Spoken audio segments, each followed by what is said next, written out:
dati, hindi ko nagdadasal, nagdadasaryo, nadalan ang pagsipa ko, simbahan.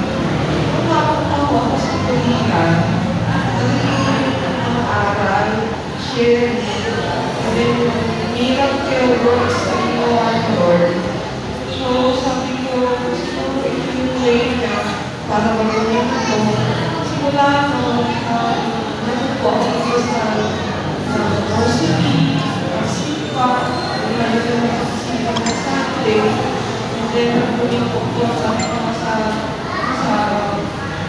bayan ko ako sa Solino Church po na gagampanan ko po itong revival aatinan ko. And then lately po, simula po ako sumama sa rayo. And then recently po, nagkaroon po ako ng diagnosis on thyroid. Ongoing pa po yung ating medication kung gusto ko ng doktor, ipo-opera pa. Prayer ko po kay Lord, pagkalooban niya ng healing, then ayaw ko opera, ayaw na kay Sister Celia, o pera.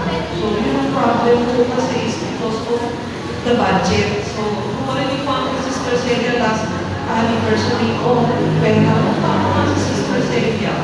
Talagang sa operation is budget ang kailangan. So yun yung problema pinanisan ng dalangin na hindi ako dumaan sa ganang proseso. Kung gawin pa rin ang medication ko, sa cancer ko po, still ongoing, is my second year.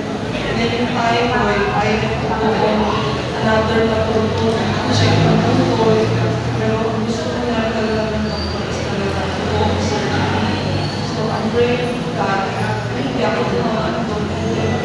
If His will, in His will, in His time, I will be healed. So yun na po. Maraming salamat po. Amen.